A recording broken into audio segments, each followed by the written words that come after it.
Presiden Madagaskar Andry Rajoelina membubarkan pemerintahannya pada Senin kemarin. Rajoelina mengambil langkah tersebut setelah gelombang demonstrasi besar-besaran yang dipimpin oleh generasi muda mengguncang negara pulau tersebut selama hampir sepekan.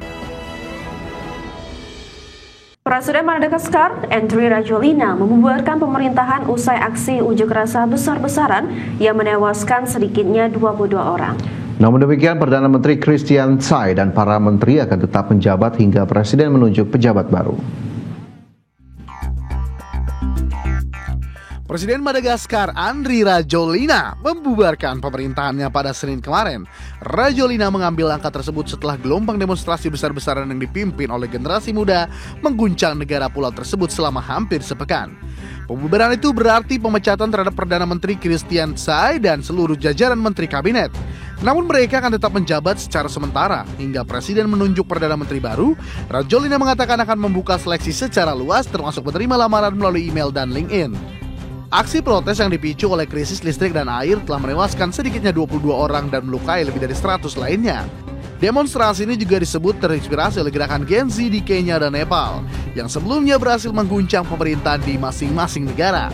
Di Madagaskar, demonstrasi dipusatkan di sekitar Universitas Antananarivo dan berlangsung panas.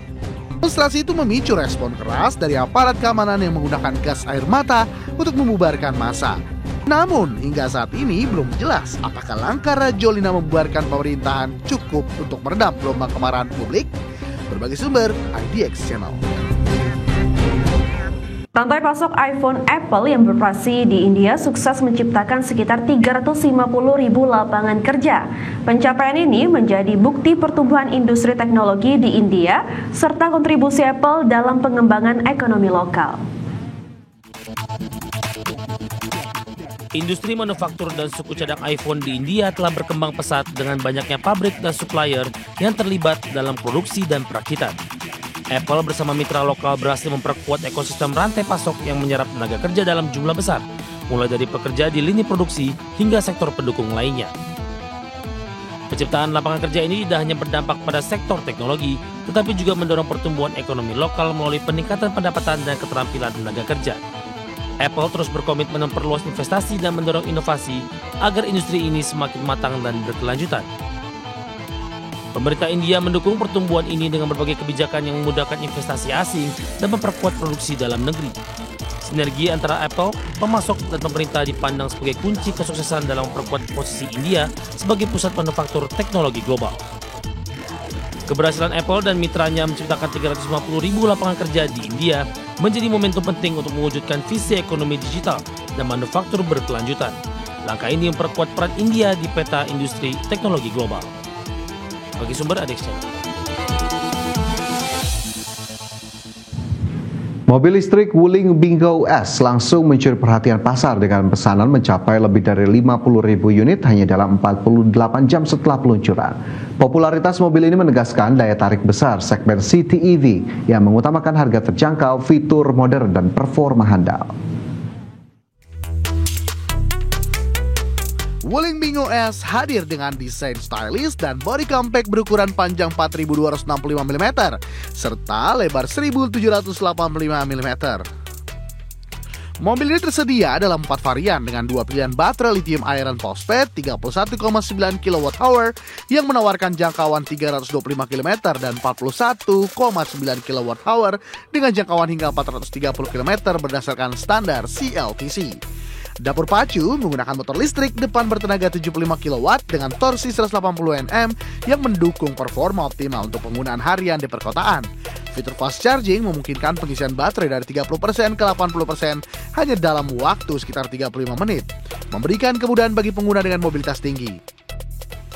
Fitur modern lengkap seperti layar infotainment 12,8 inci dan panel instrumen digital, konektivitas Bluetooth dan sistem bantuan pengemudi membuat Bingo S makin diminati konsumen. Dengan harga mulai sekitar 150 juta rupiah, Wuling menawarkan solusi mobil listrik ekonomis yang cocok bagi pengguna yang menginginkan efisiensi dan kenyamanan. Keberhasilan Wuling Bingo S meraih puluhan ribu pesanan dalam waktu singkat menandai tren positif pasar mobil listrik compact.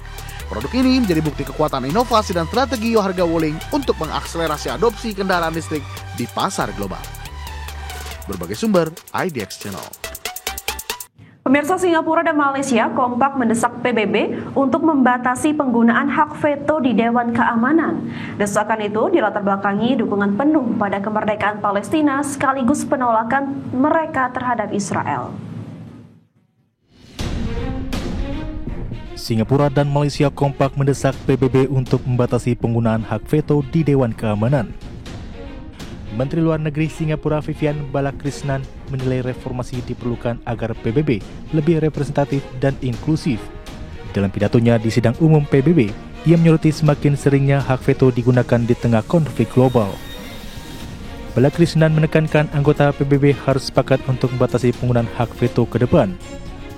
Sejalan dengan itu, Menteri Luar Negeri Malaysia Muhammad Hassan menyebut hak veto kerap menggagalkan perdamaian di Gaza. Ia menegaskan hak veto bertanggung jawab atas kegagalan dunia membawa perdamaian di Palestina. Hasan menekankan dunia tidak boleh diam melihat suara kolektif terus dibatalkan oleh hak istimewa tersebut. Adapun hak veto menjadi pembeda utama antara anggota tetap dan tidak tetap Dewan Keamanan PBB. 5 negara pemilik hak veto adalah Amerika Serikat, Inggris, Prancis, Rusia, dan China. Rusia tercatat paling sering menggunakannya dengan 129 kali. Disusul Amerika Serikat 89 kali, terutama untuk melindungi Israel. Berbagai sumber untuk ID Action. Amerika Serikat kembali berada di ambang shutdown pemerintahan pasca perundingan antara Presiden Donald Trump dan Partai Demokrat tidak mencapai kesepakatan.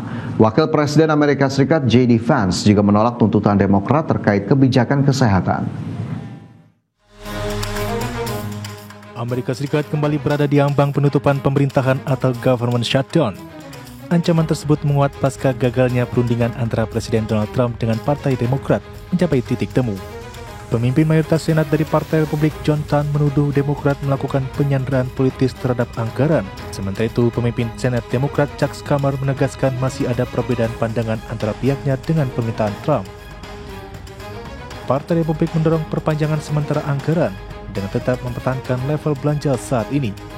Menurut mereka, langkah itu memberi waktu lebih panjang untuk bernegosiasi tanpa harus menanggung konsekuensi shutdown. Sebaliknya, Partai Demokrat menuntut agar praktik pemangkasan anggaran sepihak oleh pemerintahan Trump dihentikan. Mereka juga mendesak adanya kesepakatan jelas untuk memperbarui subsidi asuransi kesehatan bagi masyarakat berpenghasilan rendah yang akan habis akhir tahun ini. Namun Wakil Presiden Amerika Serikat J.D. Vance menolak tuntutan Demokrat terkait kebijakan kesehatan, termasuk pembatalan undang-undang pajak warisan Presiden Donald Trump yang memangkas pendanaan Medicaid, serta perpanjangan subsidi dalam program Affordable Care Act. Berbagai sumber untuk ID Action.